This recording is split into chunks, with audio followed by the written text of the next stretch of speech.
এদের সবাইকে দেখে তো ইন্টারন্যাশনাল মাফিয়া মনে হচ্ছে। এদের সাথে গোলামের কানেকশন। রহস্য এই গোলামের মধ্যে। হ্যালো মাই ডিয়ার সান, কেমন আছো তুমি? বসো।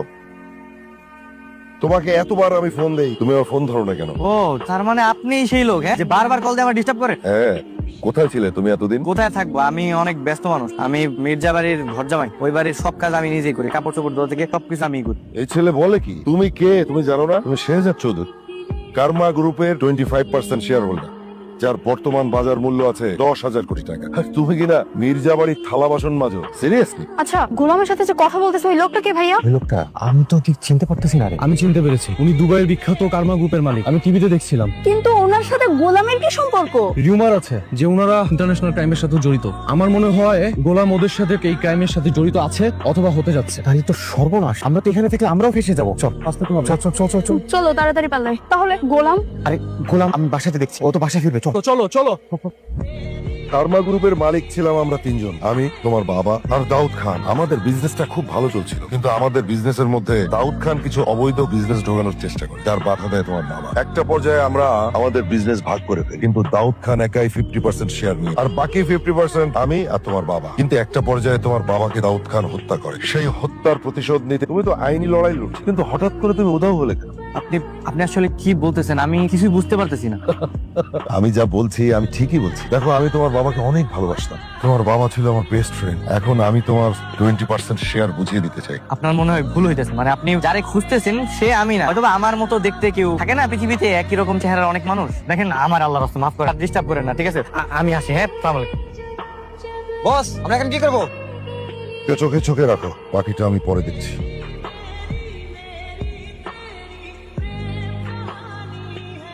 আমি ওর কথাই বলতেছিলাম, আজকে ওকে বাসা থেকে বের করে দেন বাবা। কেন? কি করেছে আমার জামাই? বাবা, ও একটা স্মাগলার। এই কি বলছো তুমি এসব? হ্যাঁ বাবা, হয় ও স্মাগলার আর না হলে বড় কোনো অপরাধের সাথে। আরে কি বলছিস তোরা এগুলা? হ্যাঁ, গোলামের মতো এরকম একটা আলাভোলা কাজের ছেলে ও কি করে স্মাগলার হয়? আচ্ছা, তোরা কি সবাই কি আজকে ড্রিঙ্ক করে এসেছিস? না মা, আমরা সবাই নিজে চোখে দেখে এসেছি। কার্মা গ্রুপ অফ কোম্পানির মালিক ওকে নিজে ডেকেছিল, হেলিকপ্টারও পাঠিয়েছিল।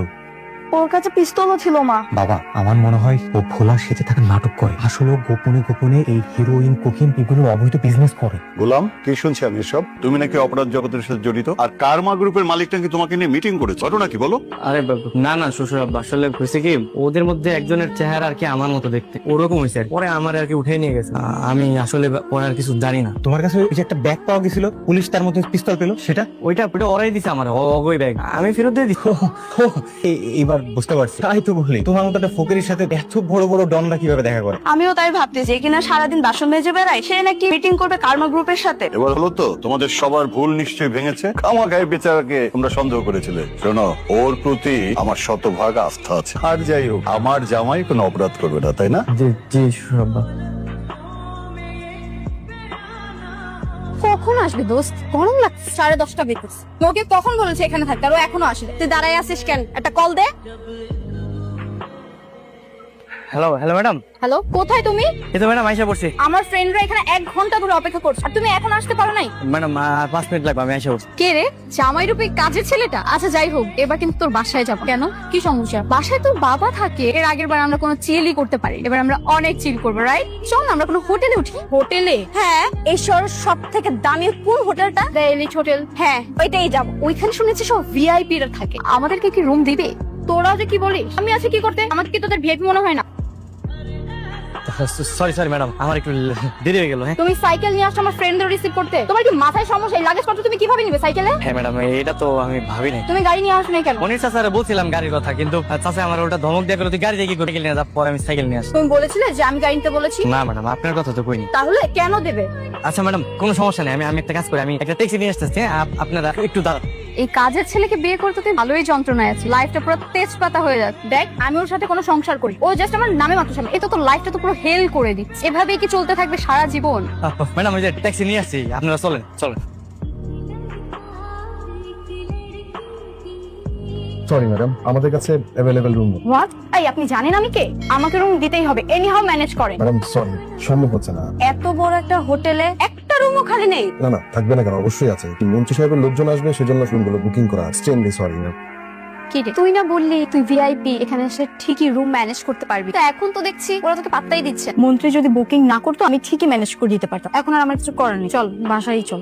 সরি ওই সাইকেল চালা আসছি তো ওই কারণে একটু দেরি হয়ে গেছে। লাগেজ গুলো কই দেন, আমার ফোন আমি দিয়েছি। মুখটা একটু বন্ধ করো, তোমার মতো একটা ছাগলকে বিয়ে করে আমার লাইফটাই হেল হয়ে গেছে। এর থেকে যদি আমি এই হোটেলের ম্যানেজারকেও বিয়ে করতাম আজকে অন্তত আমাকে এভাবে অপমান হতে হতো না।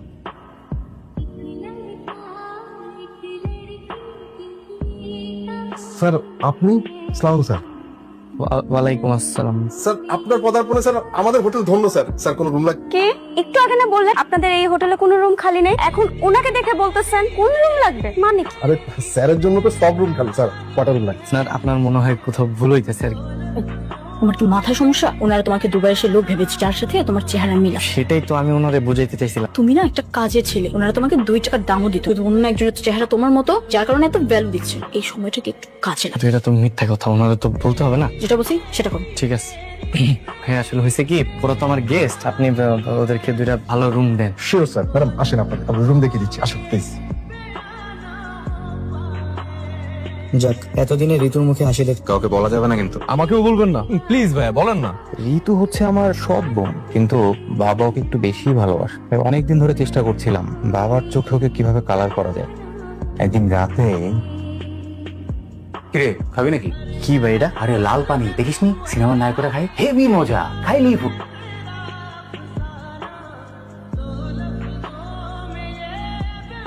আসো আসো আসো, দেখো দেখো তোমার মেয়ে কি মান সম্মান সব ধুলাই মিশাই দিল তোমার। বাবা নিজের চোখে দেখো, দেখো তোমার মেয়ে কি করেছে। তোর এত বড় সাহস, তোর বিছানায় তুই একটা বাবা আমার কথা শুনো, বিশ্বাস করো আমি কিচ্ছু জানি না। বাবা একটু শান্ত হও। সম্মান যা যাওয়ার তো চলেই গেছে, এ তো আর ফেরত আসবে না। তুমি অন্তত এখন আর চিল্লাপাল্লা না করে তুমি একটু শান্ত হও। লোকজন জানায় কোনো লাভ নেই। এক কাজ করি, কাজের ছেলের সাথে তুমি ঋতুকে বিয়ে দিয়ে দাও, তাই না আমাদের মান সম্মান আর থাকবে না। বাবা কাজের ছেলের সাথে আমি বিয়ে দেবো? ওয়াও, অসাধারণ, এক ঢিলে 2 পাখি। পাখি আর মারতে পারলাম কই? ভেবেছিলাম এই ঘটনার পর হয়তো বাবা ঋতুকে বাসা থেকে বের করে দেবে, সব সম্পত্তি হবে আমার। আর কিন্তু ওই গোলামের আচরণ আর ঋতুর প্রতি বাবার ভালোবাসায় পুরো এখন এই বাড়িতে, আর ওই শালা এই বাড়ি ঘর জামাই। মা অনেকদিন তো হয়ে গেল, আমরা কি আসলে আপনার ছেলেকে খুঁজে পাবো? এইভাবে আর কতদিন অপেক্ষা করবো? বোমা থানা থেকে লোক আসছিল, তারা বলছে যত দ্রুত সম্ভব আমার শেষদাকে খুঁজে বের করো। ফ্রেয়া ছোট মানুষ, কিছু বোঝে না, বয়সে বাবা হারা, রাস্তায় বের হলে যাকে দেখে তাকে বাবা বলে ডাকে। না না, ওটাই আমার বাবা ছিল। না দাদু ভাই, ওটা তোমার বাবা ছিল না। কিন্তু তোমার প্ল্যানটা কি মা? আমি আমার যত স্বর্ণ অলংকার যা কিছু আছে সবকিছু ঋতুর রুমে দিয়ে রেখে দিয়ে আসবো। দুজনকে চোর সাব্যস্ত করো, তুই যে পুলিশে খবর দিবি। ইন্সপেক্টর সাহেব, সরিষার ভিতরে যদি ভূত থাকে সেই ভূতটা কিভাবে তাড়াবো একটু বলতে পারেন? কি হয়েছে ঘটনাটা খুলে বলো। মানে আমার হাজবেন্ড গতকাল রাতেই সে চিটাং চলে গেছে, আমি আমার ঘরে একাই ছিলাম। আমাদের কাজের ছেলেটা সে কালকে রাতে আমার ঘরে ঢুকে পয়সা স্বর্ণ অলংকার কিছু চুরি করে নিয়ে গেছে। কোথায় সে কাজের ছেলে? আরো ও তো পালাইছে, কিন্তু ওর বউ আছে ওপরে। ওপরে। Rabeya, yes sir. ম্যাডামকে অ্যারেস্ট করে নিয়ে ওকে স্যার। কি ব্যাপার, আমার হাতে হ্যান্ডকাপ কেন? উনি কাজের ছেলের ভাই, তো ওনাকে তো দেখে মনে হচ্ছে উনি বাড়ির মালিকের। আপনি ঠিকই ধরেছেন, মানে আমারই মেয়ে। লজ্জার কথা আর কি বলবো, কাজের ছেলের সাথে বিয়ে হয়ে গেছে। আমাকে অ্যারেস্ট করেছেন কেন? সেটা থানায় গেলেই জানতে পারবো। বোন আমার, তুমি চিন্তা করিস না, কিছু হবে না। তোর ভাই এখনো বেঁচে আছে না? মারে, তোর হাজবেন্ড যা করেছে সব দোষ ওর, তোর কোনো দোষ নেই। তুই কোনো চিন্তা করিস না মা, যেভাবে পারি আমরা তোকে ছাড়িয়ে নিয়ে আসবো। এই নিয়ে আসুন না। চিন্তা করিস না। আপনার জামাই গোলাম কোথায়? এদিকে তাকান, আপনার চোর জামাই কোথায়? আচ্ছা আমি বুঝলাম না, চুরি হয়েছে ঠিক আছে, তো আমার মনে হয় না গোলাম চুরি করে। তারপরে যদি ও চুরি করে থাকে আপনারা ওকে অ্যারেস্ট করুন, আমাকে কেন অ্যারেস্ট করেছেন? আমি কি করেছি? আপনি হচ্ছেন গোলামের বউ। বাংলা একটা প্রবাদ আছে, কান টানলে মাথা আসে। স্যার ও কিন্তু আমার খুব আদরের ছোট বোন স্যার, আপনার কাছে একটা রিকোয়েস্ট স্যার, ওর সাথে খুব খারাপ ব্যবহার করবেন না স্যার প্লিজ। এই আপনাকে কথা বলতে বলছি, আর থাকেন আর আমাদেরকে আমাদের কাজ করতে দেন। স্যার এই যে গোলাম আসছে।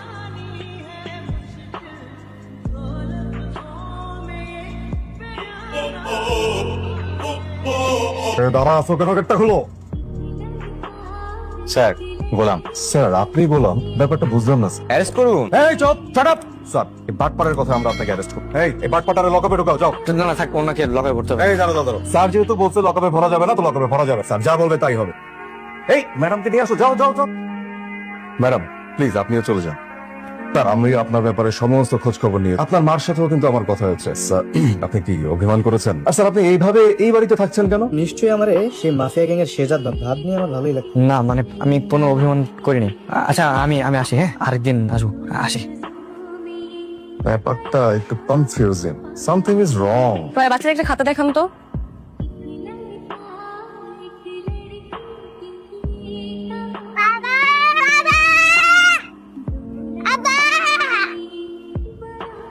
শ্রেয়া শ্রেয়া শ্রেয়া মামা মামা আমার ফ্রেকে দেখছেন? এখানে তো ছিল শ্রেয়া শ্রেয়া শ্রেয়া শ্রেয়া। বাবা আমি তোমাকে আবার খুঁজে পাইছি, আমাকে আর যেতে দেবো না। মামনি তোমার নাম কি? বাবা তুমি আমার নাম ভুলে গেছো? আর মা আমি তো তোমার বাবা না। রাস্তায় তুমি এরকম একা একা ঘুরতেছো কেন? তোমার আম্মু কই? শ্রেয়া